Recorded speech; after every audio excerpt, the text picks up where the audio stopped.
rise with me and hold me tight all through the night. You're shining bright, I'm your oyster, baby, you're my pearl. Right now there's no need for memories. I'm living my dream. Turn it up, turn it up. All covered in cheese, yes. All through the night, outside the night, shining bright. Oh, guys, welcome. Lovely stuff. How are we doing? Oh. Hello, hello. Thanks for coming, Chicago. Could you do me a big favour, seeing as you're wearing the most wonderful hoodie in the world? Could you come over here for just 1 second? Could you take this microphone and carefully place it in there in case anyone wants to talk to us? Oh, what a treat. Hear them. I'm very echoey in this mic. Maybe we can turn down the echo on my mic. It sounds like I'm living in a cave. We just got off a flight from LA to Chicago where they warned us that there would be thunderstorms. The pilot came on the phone on the little thing. Normally he speaks from the cockpit. You know, the pilot's like, hey, we're going to go to 35,000 feet. And you're like, yeah, I don't mind. Just get me wherever you want to go. Yeah. And he came on the phone. Do you remember? Stood in front of us and said, hi, guys, there's a threat of thunderstorms and this and that. And I looked at Elijah, who I was sat next to, and I was like, I mean, I've never been on a plane where a pilot says that there's going to be a strong threat of thunderstorms. We're going to be in for a bit of a pickle here. And it was smooth sailing, right? Dom, while you were doing that and talking to Elijah Yeah. and stuff, I was reading a book. Very, very kindly bought for me by Dom Monaghan, who's sitting on my right here. Oh, wow. Yeah. And the book was The Body. By Bill Bryson. Has anyone read The Body by Bill Bryson? Well, I tell you, it's wonderful. No one in the audience? Wow, it's a great book. If you have a body, then read it, because it tells you all about it, how it works and all this and that. And the bit I was reading, right? Yeah, right. Was talking about the World War II, and there was a guy in a Lancaster bomber, and he was the back gunner on this Lancaster bomber. And the room in these little planes was so small that the back gunner wasn't allowed to put a parachute on. So they get hit, and the plane's on fire. And he goes, oh, I better get out then. And he gets out of his little bit, and he goes to get his parachute. Dom, his parachute's on fire. And he thought to himself, Not to you. not to me. I wasn't even born at this point. But he thought to himself, I'm going to jump out anyway, because I'm in a burning plane.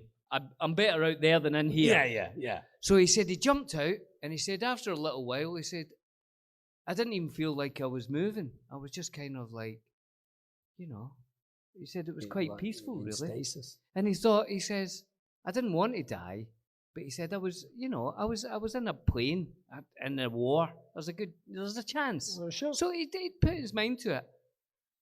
He says, I don't know if I passed out or what. He says, but next thing I know, I went through these trees, landed in a snowy hill, sitting down. Wow. Nothing but a sore bum and a couple of scratches. My God. So the tree and the snow broke his fall. We don't know, Dom. Incredible. Or maybe it just wasn't his time. Right. After the war, Cosmic, very cosmic. After the war, he got a job in a chemical factory. He was unscrewing a thing, accidentally covered himself in sulfuric acid. Still didn't die. Oh my God. What a life! Hang on, it's not over.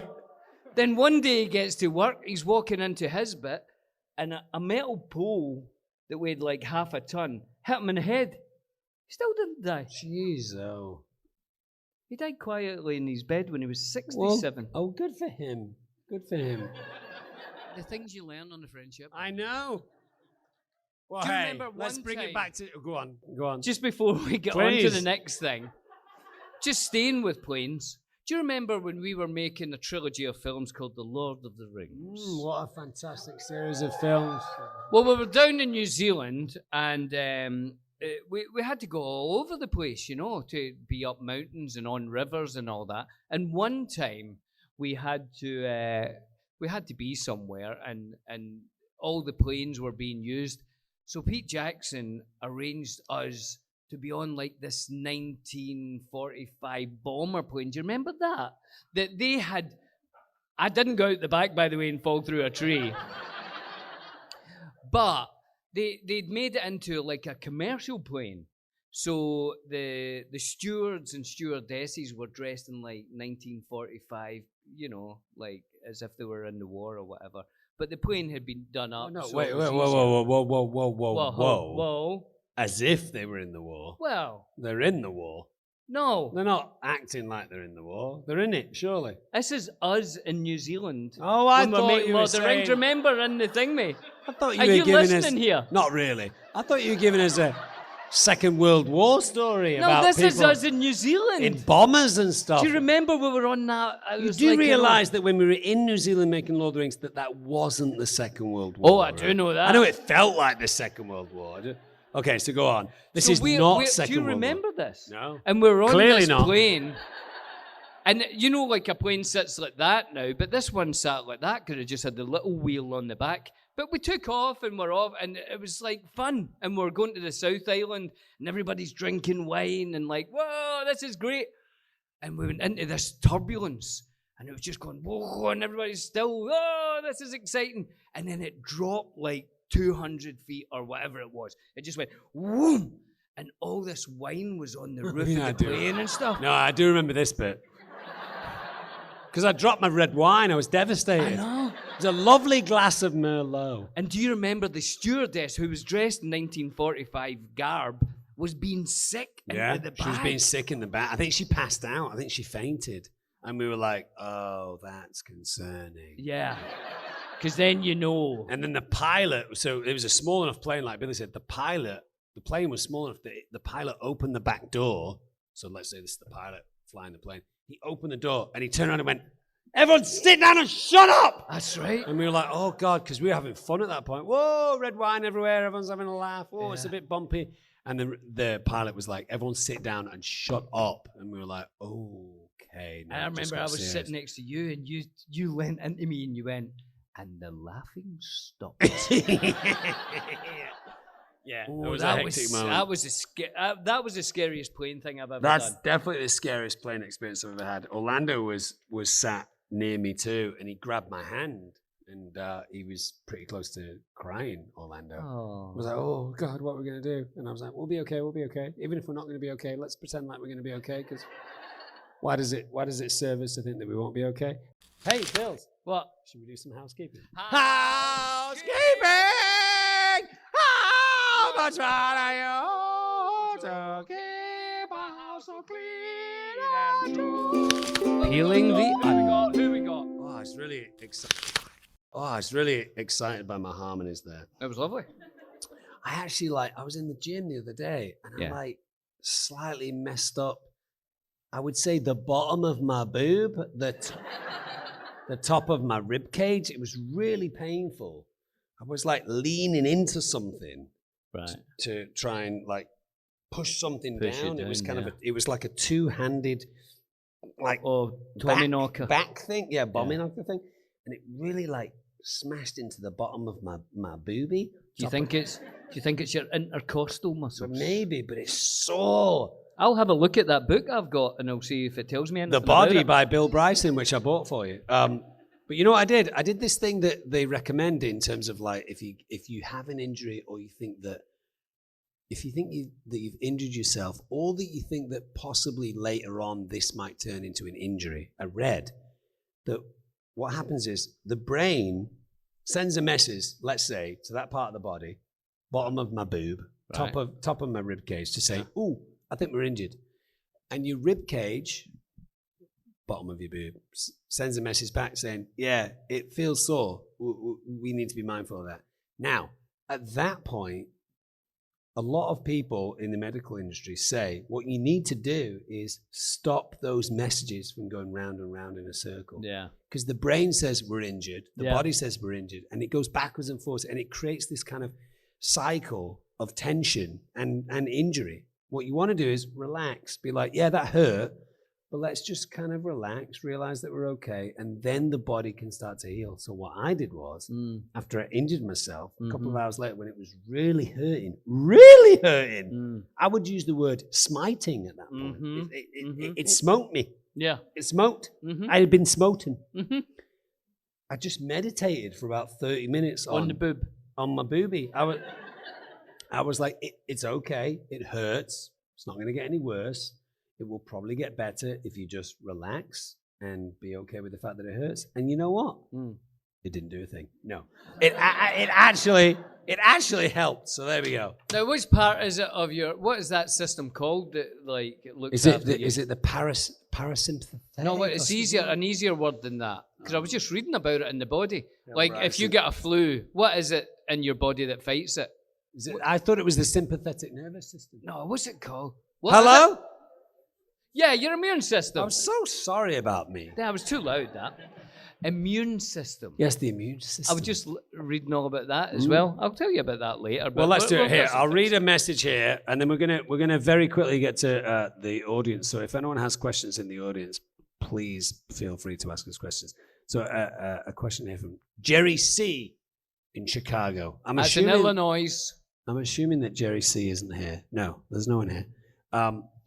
So Jerry C. said, the legendary Robert De Niro, the famous Chicago gangster in The Untouchables. I was wondering who Gene and Denver Dave's favorite movie gangsters are in movies. See you in Chicago. So maybe they are coming to Chicago. Well, I mean, is this the kind of place where we could have Gene and Denver Dave? I feel like, it's a place of worship. Is everybody over 18? Is anyone under 18? Hey, Gene, do you like them gangsters and I like the. What do you like? Like anybody else, I like the Untouchables, of course. You like the Untouchables? I like those Goodfellas. The Goodfellas are the Goodfellas. What do you call it? Mean Streets. It's a fantastic movie. That's a piece of What I like. What do you like? I like the Goodwill Hunting. I like the Kings of New York. Do you like the little guy? I like the little. You know the what's little. What's the little? What's his name? Oh, it's a little guy. Oh, the Joe Pesci guy. Hey, you think I'm a clown? The casino like guy. that? Yeah, You like that? But you know what I really like? What My you favorite thing Tell me. on a Friday night. What? Give myself a little single scoop of ice cream. I love that. Vanilla. Yeah, it's a vanilla thing with a little, Sauce. like a chocolate. caramel. You know, Oh. like a little With some little nuts. caramel, You like nuts? a little caramel drizzle thing. I love that. I like to settle down in front of my little couch there with a little single scoop and some caramel.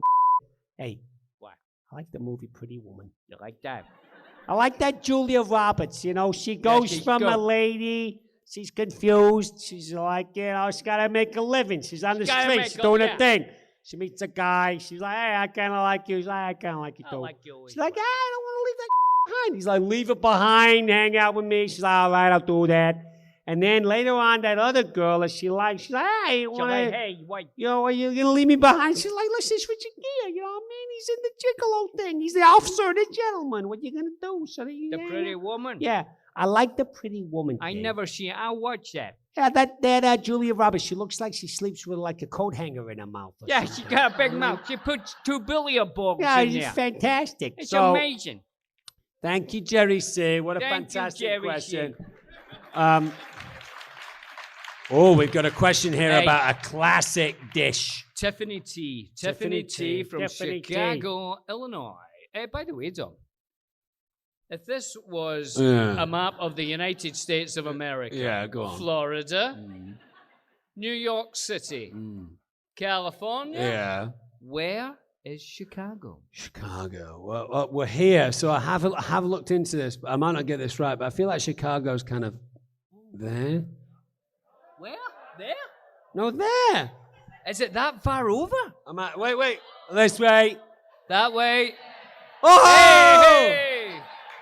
I'll give you 7 out of 10, Tom. It wasn't bad, but it wasn't very good. Thank you, audience members. Tiffany Thank T. Tiffany Is T. Tiffany T in? She's from Chicago as well. Well, Tiffany T says, "Ya all," which I thought was more southern. Yeah, you all. It means you all. You all ever try deep dish pizza? It's a Chicago staple. If so, what's your favorite?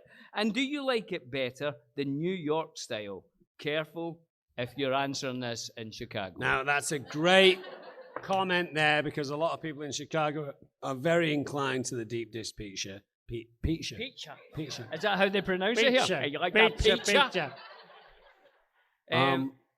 No, Johnny Clues. Yeah. Johnny Clues. He's told from us- Chicago. Johnny Clues was going to come. We were going to have a special guest, and just so you guys know, it was going to be Johnny Clues. Yeah. Unfortunately, He got diarrhea. He's had.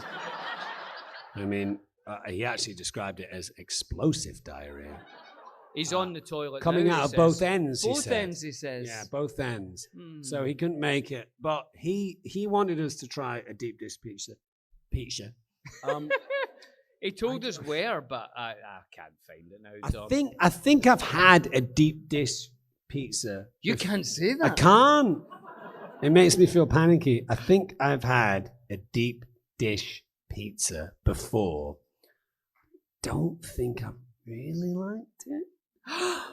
Sorry. Now, what I know, tons Well, of I gas. think you say in I Chicago. shouldn't say it in Chicago. Tons of gas in the audience. I think my thing is that everything all right? No, sorry, I'm just trying to find John's thing.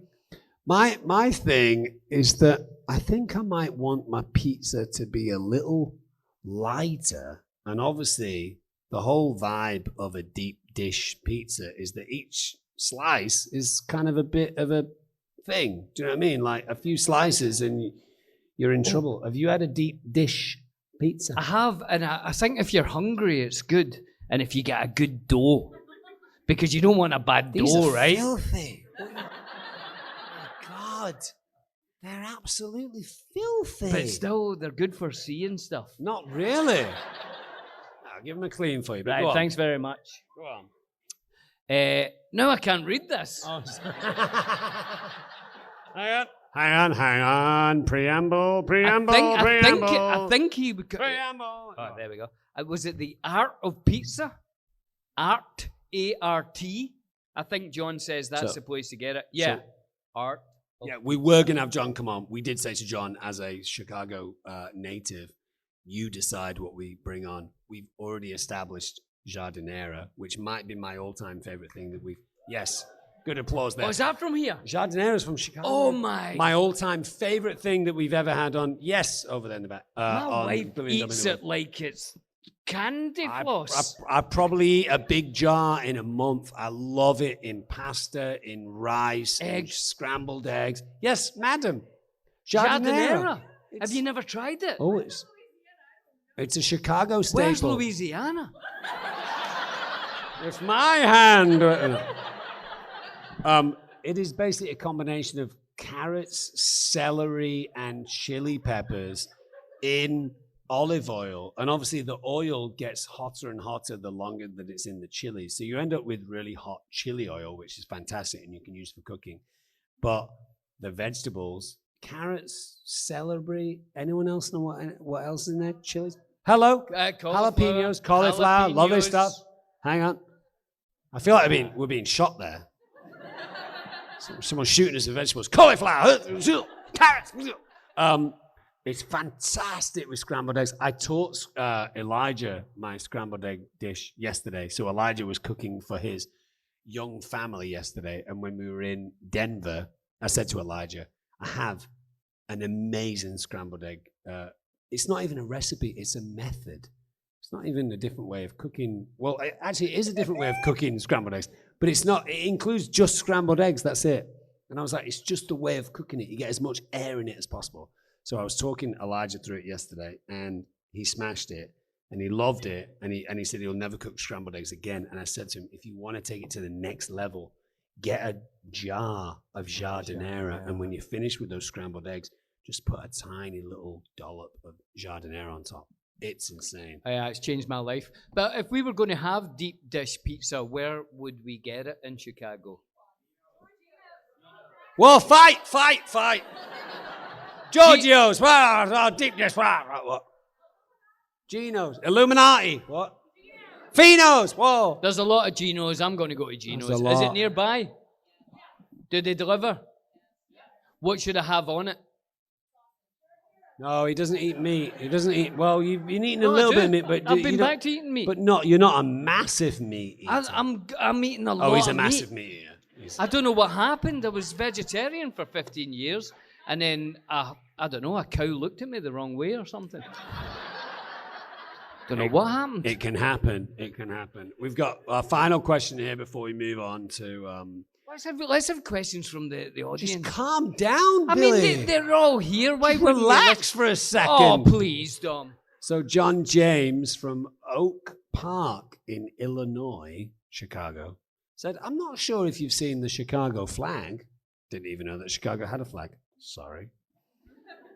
And he said, perhaps I'm biased. I think it's one of the coolest flags in the United States. I was wondering what your favorite flags are and why.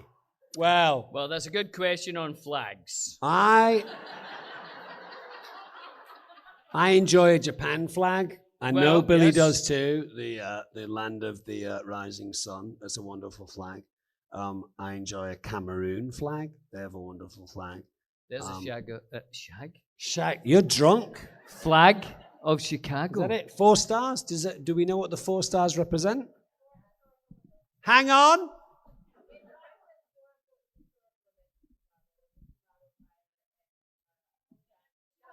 Well, everyone just calm down for a second.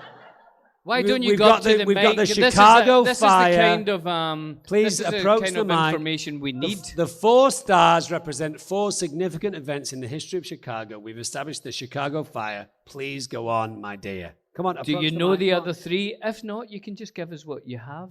Yes. And okay, Chicago Fire. Does anyone else know? Yes. Please. Could you please go over to the mic before Billy assaults you? The Columbian Exposition, Fort Dearborn, and then the World's Fair. Fantastic. The Chicago World's Fair. Wait, was it Fort Dearborn? What's Fort Dearborn? It was like the first fort built in Chicago, and it was like the first colony kind of thing going on. Brilliant. And then the one before that, my darling, sorry. The Columbian Exposition, because we had 2 World's Fair, so it was the Columbian Exposition, then the World's Fair. Clearly a very intelligent woman there. Lovely. Oh, hold on, Dom. 2 blue stripes. Would you like to approach the mic? Hang on. Wonder Woman coming over. Mighty Thor, thank you. Yes. Come on, Dom. I stand corrected. This is the wrong room to get that stuff wrong. Sorry about that. I only saw you for a flash second. It's okay. The 2 blue lines are for the 2 rivers that we have. Which are? Hold on. Which are? 2 rivers that run through Chicago. Yes, I know this because I'm good on rivers. It's the Hairy and the Arsehole. No. Was I close? No. Chicago River and, now that I'm up here, Fox River, I think? Yeah. Fox But River? the 2 blue lines represent the 2 main rivers. And here's something about a river that runs through Chicago you might not know. It's one of the few rivers that runs backwards. Yes, it is. It's one of the craziest things about Chicago, that all the water runs away from the direction that you would expect. And that means time goes the opposite way. Yeah. If you go in that river. Is there any questions? Does anybody get any questions that they'd like us to answer or at least try? Billy and I There's were a microphone there. Yes. Let's do 3 questions before we do a tongue twister, which I think you'll be awful at today. Billy and I were saying backstage before the show began, we don't need to just do 3. You guys can just line up and we could do it. But we were saying, in such an intimate, incredible audience, we should try and answer as many questions as we can from the people in the room. Do you know what I mean? So, my darling. Did you know Sean Astin has a picture of that flight to Wellington in his book? Could I see it, please? I did not know Is that. there red wine on the ceiling? Hang on a second. There it is. Is that the one? There you go. Yeah. Yeah. It was, and there's your makeup artist. Yeah, that's Lenore. There's Billy. There's That's Ali. Sean Astin's little daughter. Flying from Wellington to Tiano. Tiana. In a 1942 DC-3, this was always a scary flight, but on this particular trip, we hit a storm and made an unscheduled landing in Queenstown. There was a terrible smell of Taters. Can't believe Sean wrote that. Yeah. Hey, thank Hello. you for that. Thank you. Dressed as Princess Leia in A New Hope. Yeah, that's See? right. Sometimes I get it right. This is a very deep cut, Oh. but in the fan commentary, which I watched about 1,000 times, you guys talked about making up a complex game to prank, I think, Elijah, but it was definitely one of your castmates. And you also fooled him into doing a fake interview. What's the best prank you guys pulled on the Lord of the Rings set? Well, I mean, we did mess around a little bit, but the best prank is Hans Jensen, right? Yeah. Yeah, It's the that's the best. killing joke, I call it. It's the the best funniest thing I've prank. ever seen. We're in the moment. This is what's beautiful about those moments. And someone was asking me about this the other day at a convention, in terms of how that all happened. And I just said it just happened. It just came out of nowhere.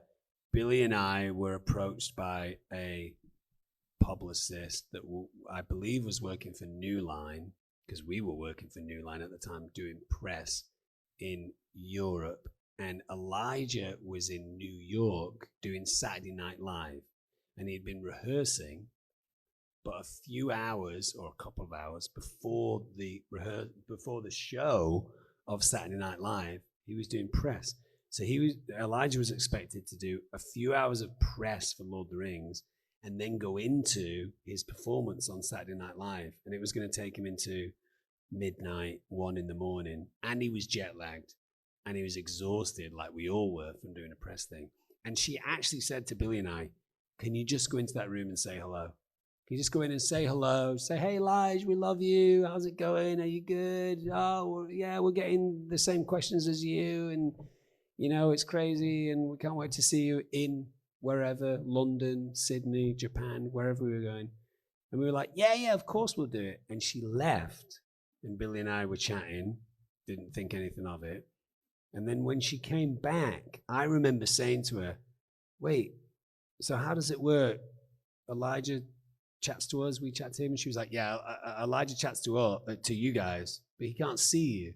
All he can see is a camera.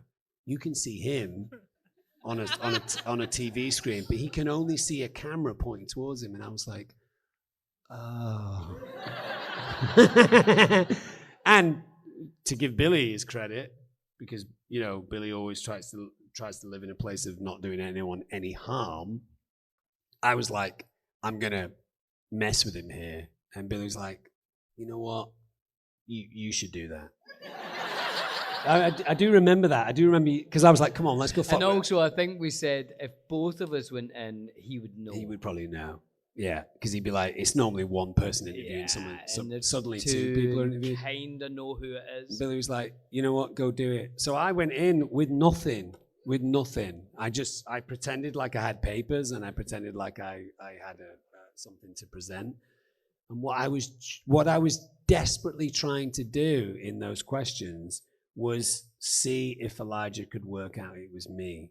Because even though I was talking in this like German accent, I figured if I would ask him a question that only I would know, he would say, it is Dom.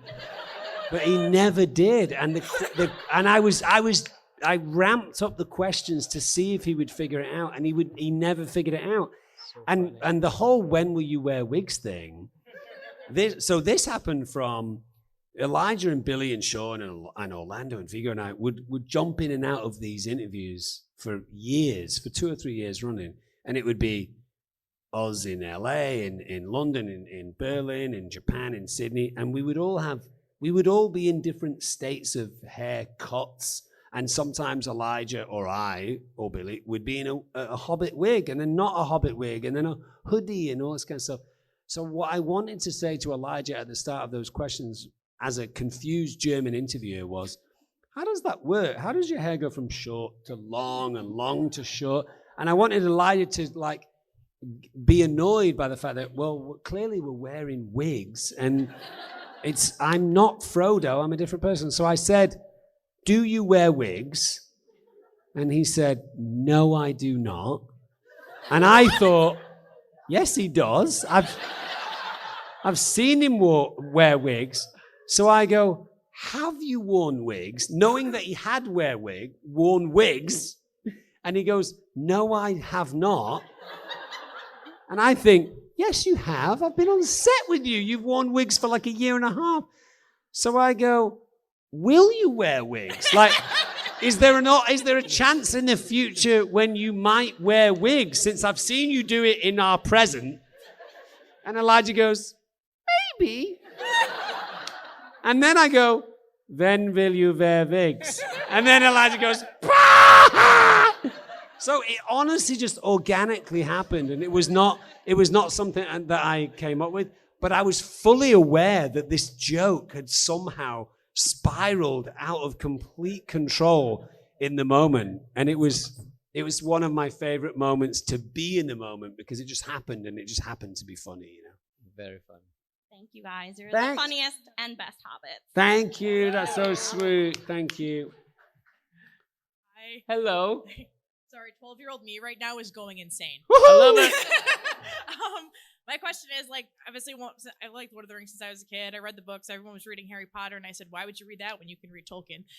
So the battles are always my favorite. Can you just talk about, doing the battle scenes, whether it was Moria, Helm's Deep, Battle of Pelennor Fields? I want to hear all about that, because it's so badass. The annoying thing is that we weren't allowed to be any good. Yeah. We had to be rubbish at swordplay, and I was actually, I used to do competitions. I used to do sword fencing. But Billy is probably objectively the best swordsman in the Fellowship, and you had to be probably the second or third Probably worst. worst. Yeah, maybe the worst, yeah. But we were lucky enough that we got to work with Bob Anderson, who taught everyone from, Darth Vader, Errol Flynn, Princess Bride. He did all that swordplay. And just sitting talking to him was some of my favorite times on set. What a wonderful man. And he was always laughing because I wasn't allowed to do anything. He's like, hit someone with a stone or something. And I'm like, ah. Yeah. It was a drag. Also, I think Pete was very, very aware that the hobbits represented this sense of innocence in war. So for the four of us to show up on the battlefield in a way that, maybe the two of us even, because Frodo and Sam really didn't. They were on their own really journey. They never got involved in the plains of battle. I think he wanted Merry and Pippin to be very kind of just disorientated, confused, completely kind of, lost in the moment, in the same way that maybe a naive private in the army might be. So like Billy said, we find ourselves in regalia, in armor, with a helmet, with a sword, and Pete is saying, just look like you don't know what you're doing. And we're like, yeah, we can do that.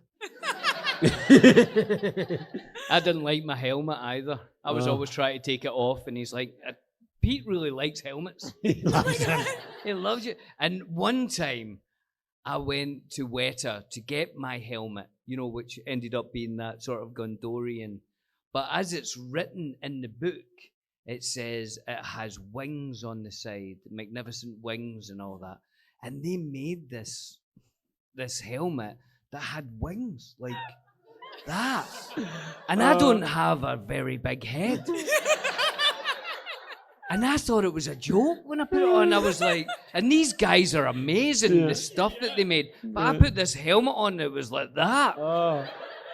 I saw it. It was brilliant. Billy actually said to me, "I think this is a wind-up." I thought it was a joke, but Brilliant. it wasn't. And that they'd made it like it was written in the book, but then they just made little wings, sort of metal ones. I mean, with the original, if they'd have thrown you off a high hill, I think you would have made your way. I could have flown like a paper airplane. You know? That's probably what happened to that guy in World War II.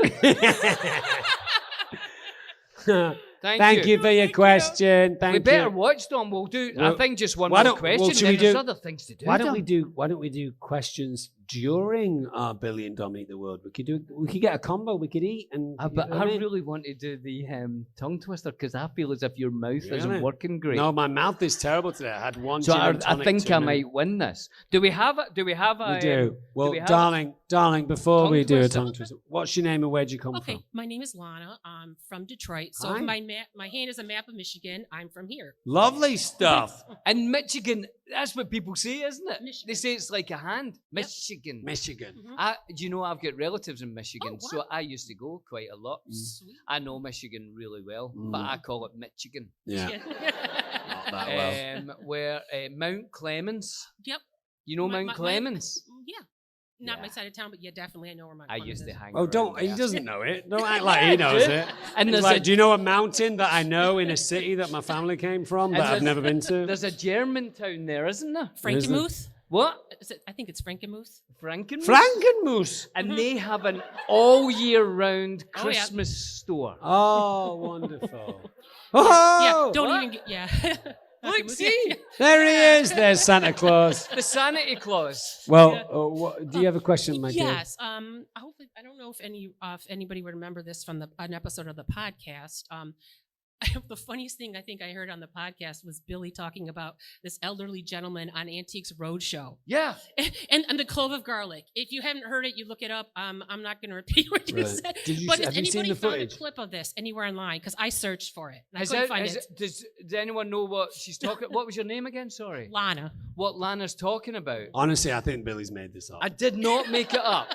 There's a show in Britain called the Antiques Roadshow. What? Yeah, they have it here. They have it here, and people come and they bring something. You know, oh, I've got this kettle that my gran left me, or egg cups, or a painting, and the guy looks at it and goes, "This was made in 1875." Do you have to make that noise? And everybody just wants to know how much it's worth. That's all anybody that's all watches it it for. And they'll say, that's worth $400. And the guy's like, oh, it cost me $22. Brilliant, Yeah, brilliant. Okay. But one time I was watching it, and a guy was there with like some pottery or something. And then he started to, and he was an old man. He was maybe 80. And he said, you look very healthy. He says, I've never been sick a day in my life.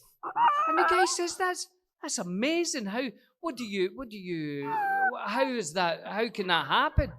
And he says, I take a clove of garlic every morning and I put it up my bum.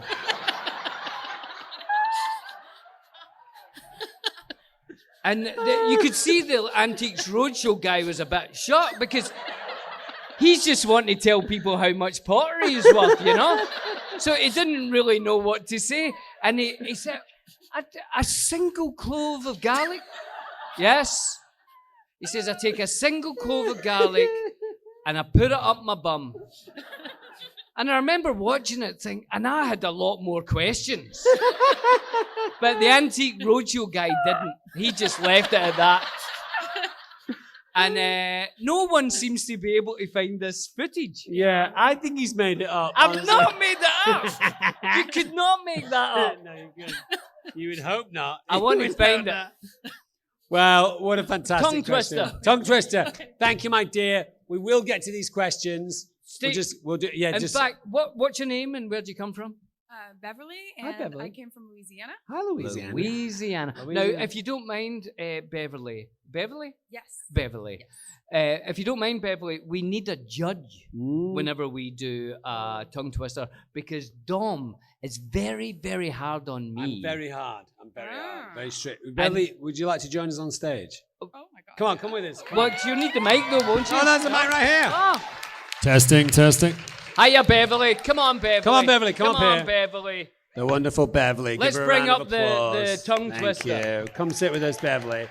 Now, Beverly. The rules are, Beverly, we're going to read this tongue twister. We're going to read it. Are we going to read it 3 times? We're going to read it 3 times in a row. Now, Beverly, if anyone gets any of these words wrong, you have to say, no, that doesn't work for me. You can wait till the end if you want, or while they're doing it, you can say, no, that's not right. And if someone gets to the end 3 times in a row, then we're going to find out how we do on the clock, and it's a competition between Billy and I. We would also really like it if you would play with us, so maybe you can do the 3rd go. Yeah, you'll be all right. Who's going first, though? Well, dealer's choice. Not me. I'll go first. I don't. William, I think you should. I'm feeling quite articulated. Yes, you're quite bullshit tonight. Okay. I need a 3, 2, 1, have- and then I'll do it, Dom. Okay, and we're okay on the clock over there, everyone. Wonderful stuff, team. Okay, I'll give you 3, 2, 1, and then no, I'll give you that, Right. and then what I'm going to give you is a little gift. What's that? Is a go. I'm going to give you 3. No, I don't want to go. So just 3, 2, 1. Because go will be me saying if. Okay, here we go. Ready? Yep. Beverly, if there's any faults in his diction, I'll leave that with you. Remember, Just I say- have an accent. Just simply say no. Just simply say no. Okay? Ready, Yes. Bills? Yes. 3, 2, 1. If 2 witches were watching 2 watches, which witch would watch which watch? If 2 witches were watching 2 watches, which witch would watch which watch? If 2 witches were watching 2 watches, which witch would watch which watch? Fantastic! 14 seconds. That was perfect. 10 out of 10. We're getting a go from Beverly there. That's 100% I got. How fast was that? 14 seconds. Nobody could believe it could be done in 14 seconds. Nobody could believe that. I know My you- glasses nearly flew off there. know. I got so excited. You're a little bit of a mathematician, but do you know what 14 divided by 3 is? Yeah, of course I do. Anyone? 12 point. It can't 12 be 12. You did it in 14 seconds. 4.666.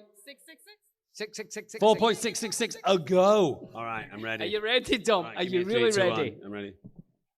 A 3, 2, 1.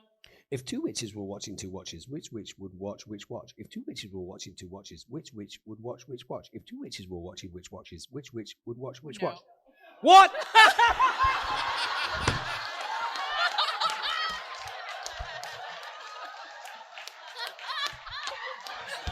It was going well as well. It was going well. Beverly, no, Beverly, come back, Beverly. What did I do, Beverly? What did I- Everything was wrong. You added an extra S. Really? Yeah. Where? at the very All right. least. I lost track after that. Okay, all right, Beverly. My God. Are you ready? Yes. 3, 2, 1. If 2 witches were watching 2 watches, which witch would watch which watch? If 2 witches were watching which... Oh, fucking hell! What do you think of that, Beverly? My last go. I You was did better than that terrible doing. language No, it's as all right. well. It was You like did Gene better and than that Denver Awful. Dave. It's all right, because I respond very well under Taters. pressure. Taters. Okay. Dom, this is your last go. Yeah, I understand. There is no go after this one. 3, 2, 1. If 2 witches were watching 2 watches, which witch would watch which watch? If 2 witches were watching 2 watches, which witch would watch which watch? If 2 witches were watching 2 watches, which witch would watch 2? The champion! Champion!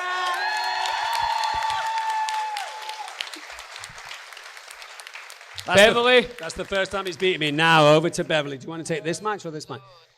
Would you like a Has it 3, been 2, 1? working okay? Yeah, that works. All right. Would Are you like a 3, 2, Are 1? you ready for this? Sure. I'm not ready for this, but There I you will give go. it a try. Let's go. All right. Lovely. What a lovely, warm Chicagoan applause there. Okay, Beverly, you ready? 3, 2, 1. If 2 witches were watching 2 watches, which witch would watch which watch? If 2 witches No, were watching... no. Which? What? No, that was fine, Dom. Dom! Dom! Oh. Boo! It's just because I lost. Let's get this straight. You cannot win now. Okay. There is no winning for you here. Beverly, I apologize. I apologize as well. I'm so sorry. That one doesn't count. I'm scissor two. Sorry, Beverly. All right, here we go. Bills. Count A Beverly. 3, 2, 1. If two witches were watching two watches, which witch would watch which watch? If two witches were watching two watches, which witch would watch which watch? If two witches were watching two watches, which witch would watch which watch? 10 seconds. Thank you, Tremendous. Beverly. Thank you, Beverly.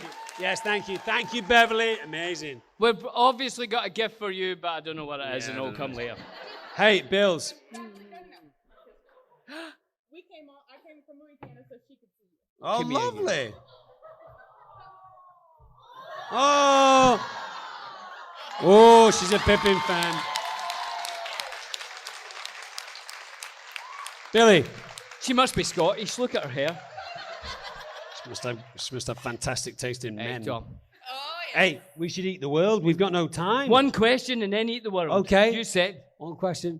I feel like Wait, Beverly, get out of there, Beverly, get for out. God's You've sake. done enough. Jeez. You've Come already on, won Beverly. the whole podcast. All right. Sorry, Beverly. Don't worry, it's only a line. Wonderful. Hello. Hi, I'm Paulina. I'm from Chicago. Hi.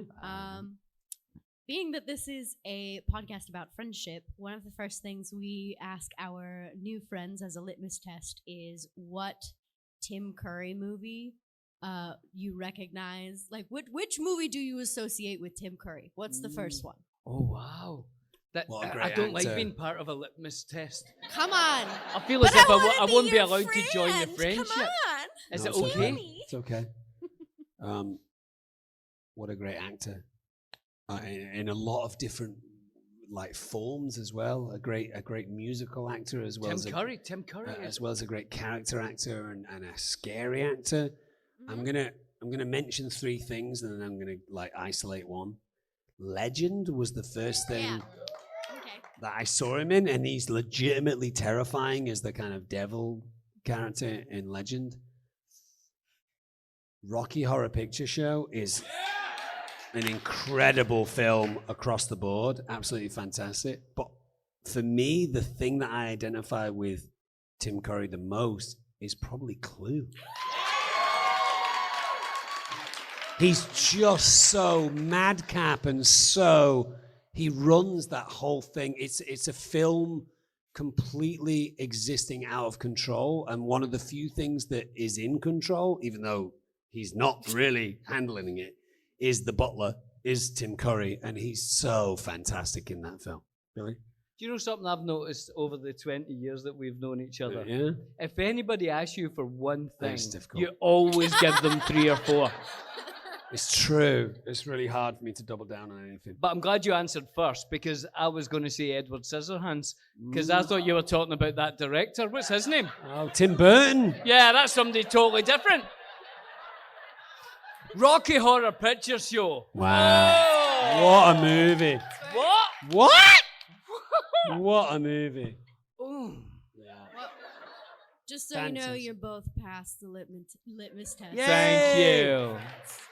Well, listen, we're going to eat the world. Let's see the world. We only have 5 minutes Billy and left. Dom eat the world. We've brought a Chicago. Would you say Chicagoan? Is that right? Or Chicago? Chicagoan. What do people from Chicago called? What are they called? Chicagoan. Chicagoans. Right. So we We've brought- got a Chicagoan We thing. brought up Chicagoan staple, which is the whole salt and sweet popcorny thing. But what's it? You had it a second ago.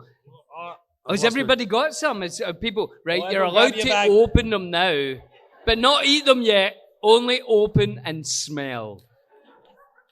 I was saying to Billy. Get it here, Oh, Dom. no. I'm starving. What, is this for the two of us? Yeah. I was saying to Billy, I was lucky enough one time to. Oh, hello. I was lucky enough one time to have been invited to a kind of gifting suite where they kind of give out free stuff, you know. It's usually kind of like nonsense stuff, like, you know, shampoo and conditioner and moisturizer and stuff. And every so often you get stuff where you think, oh, it's quite good, like headphones or popcorn. And one time I was given a 2-gallon actually size bucket of this popcorn, the whole cheesy caramel popcorn, and I had to throw it out halfway through because I liked it so much that I would come downstairs and before breakfast, I would be like, well, I'll just have a 3 or 4 mouthfuls. And that would be my breakfast, which is not recommended, Bills. But anyway. Let me tell you about it, Tom. Yeah, please. I'll have a mouthful. Huh? The salt and sweet mixture is a Everyone dive in. staple in the city, particularly around the holidays, thanks to Garrett popcorn, known colloquially, as in locally, as Garrett's, which has been serving up gourmet popcorn in downtown Chicago for over 70 years. The popcorn chain is now a Windy City institution, but its origins actually can be traced back to Milwaukee, where the Garrett family held a competition to see who could make the most delicious caramel corn. That birthed the recipe, now known in the stores as Caramel Crisp, which officially made its debut when the family moved to Chicago and opened their first store in the Loop on Madison and State in 1949. Try that. Right, here we go. You know what I think? What I think you guys do in America, in the United States of America, better than anyone else, because there are other places in the world where there are certain flavor combinations that I prefer. There are places that do spicy better. There are places that do rice dishes better, or obviously pasta better. What you guys do better than anyone else on the planet is a combination of sweet and savory. I think you guys do that better than anyone else. The whole peanut butter and jelly, the whole caramel corn and cheese corn. Tom. Yeah, I know. You guys like So to good. do, you know that whole like, sometimes you'll add like a honey to a bacon or a maple syrup to a bacon or a marshmallow to a sweet potato. And initially you're like, wait, what? That's weird. But the great thing about you guys as a country is you're like, yeah, we don't have to explain ourselves. It tastes good. Try it. And it does taste good. And we are trying it. It's fantastic. Isn't that great? Oh. In movie theaters in Britain, you can get salty and you can get sweet popcorn, and I always ask them to do 50-50. And that's exactly what this is. Give us a question while we're eating. Come on. What do you think of this? Fantastic. So hi, I'm Tony from Wisconsin, and on the sweet question, this one's been keeping me up for 3 o'clock, 4 o'clock for the past couple nights. Is a gingerbread man made of house, or is his house made of flesh?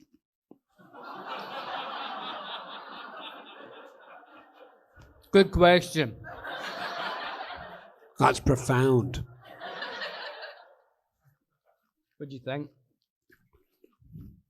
My God. That's so tasty as well while I'm doing that. I think, God almighty. I think that, well, the gingerbread man is the first thing, right? Surely they didn't create a gingerbread house and then go gingerbread. Well, maybe they did. Well, he must have been in a gingerbread hospital. Right, he must have been born to a gingerbread parents.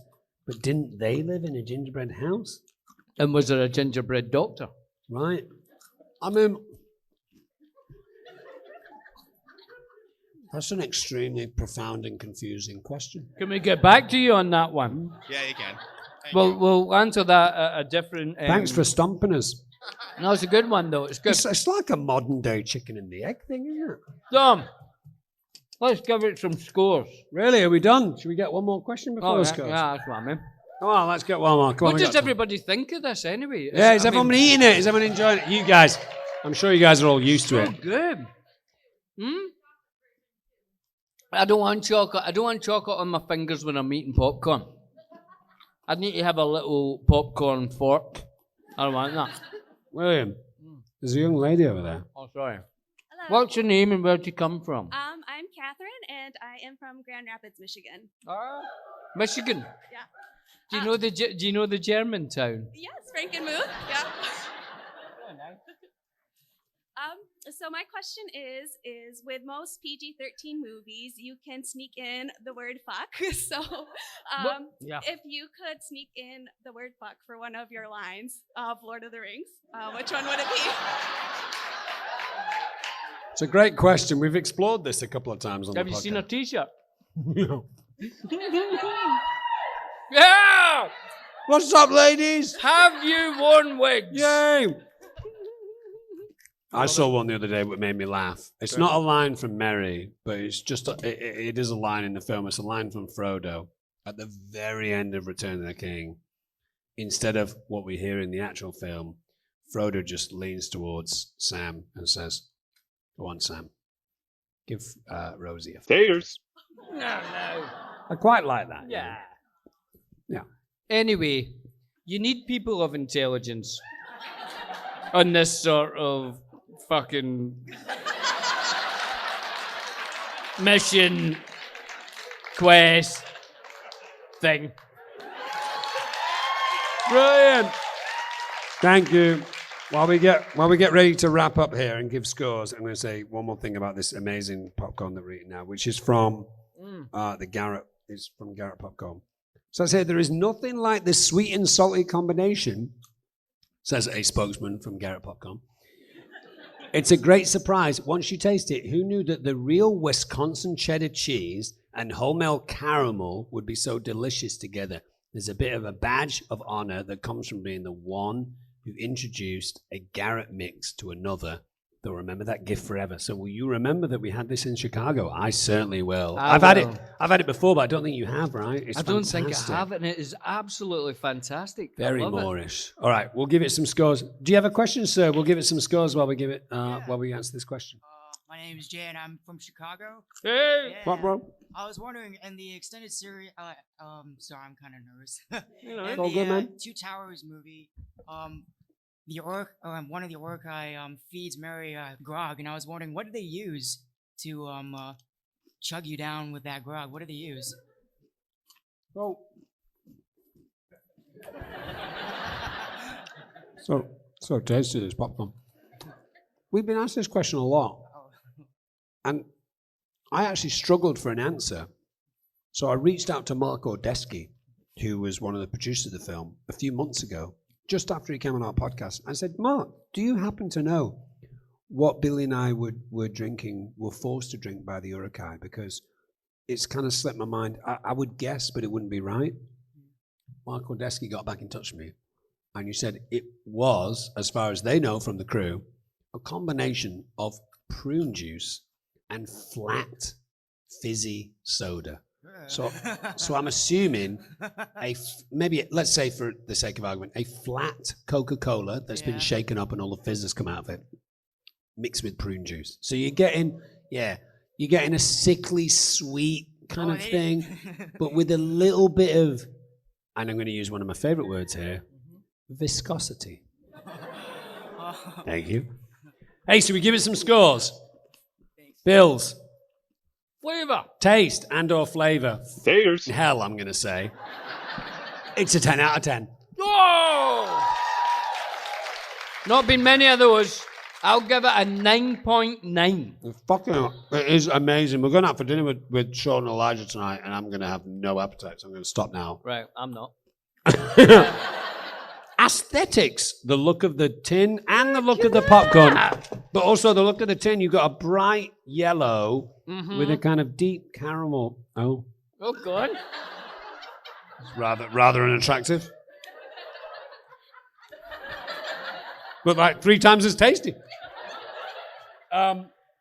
Yeah, it's a great tin and it's a great look. I'm going to give it an 8 out of 10.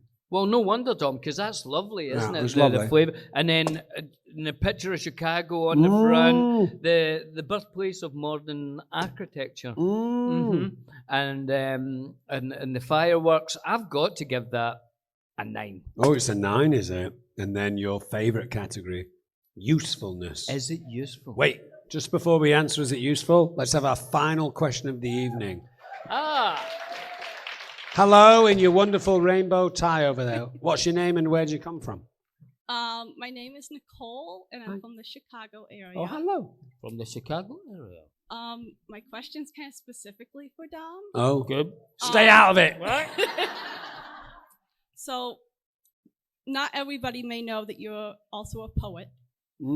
And so I'm kind of cheating a little bit, but I wrote sort of a thank you / poem sort of for you specifically for all of the poetry that you share on your social media. Oh.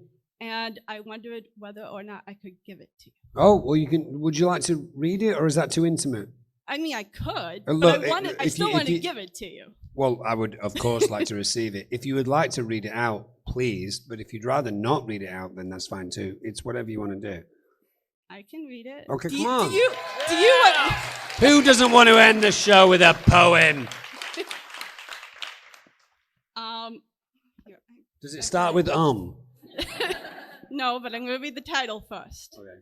From one poet to another.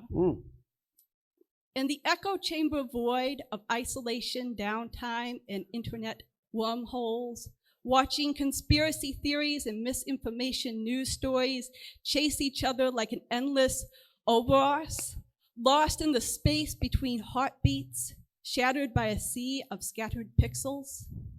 Your poetry is the lifeblood I seek, this promise of mutual humanity.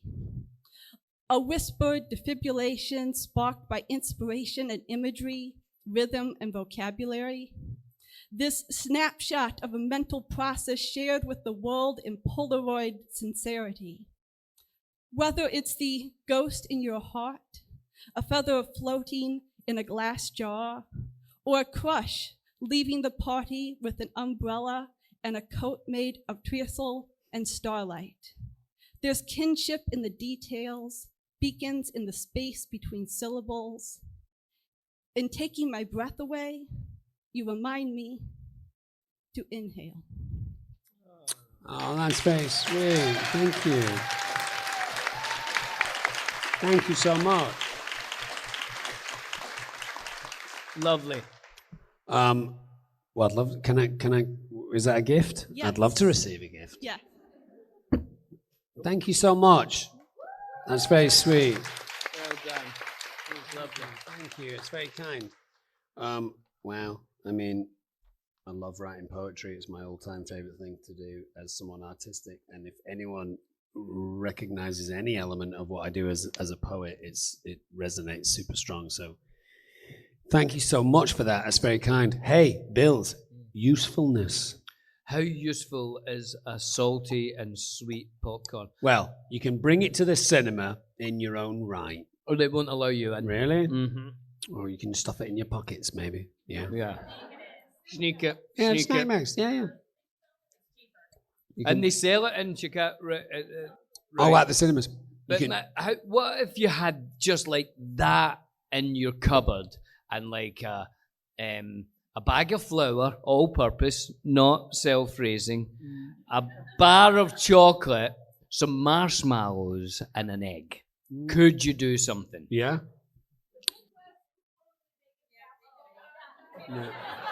You could make a casserole out of it. So it's useful. Could you like whiz it in a blender and then put it on top of ice cream? I was gonna say if you smash that into like pulverized pieces, Yeah, virtually nothing. and then put it on top of ice cream and freeze it, then you get a little scoop of it on your ice cream, or on a cake, or in cookies. I mean, I think it's pretty versatile. In terms of usefulness, I'm gonna give it an 8 out of 10. That's quite good. And you sold me on that, Tom. I will also give it an 8. So high scores. High scores. Garrett's popcorn, fantastic. Billy and I are going to fight over who takes that home. Well, it's me. It was great food. This has been the quote-unquote most intimate Friendship Onion podcast that we've had so far, and we absolutely appreciate all you guys coming. Hopefully you guys are going to be around for the weekend. We look forward to seeing you there. Thank you very much for coming. It's very cool with you guys, and hopefully this kicks off a really fun, really exciting convention weekend for you guys. And if in any way Billy and I can make that more special for you guys outside of cash, right? We're more than happy to do that. Thanks a lot for coming. Fantastic. Thank you. Thank you. Have a great We'll evening. see you over the weekend. See you over the weekend. Bye-bye. Thanks for coming to the Friendship Onion.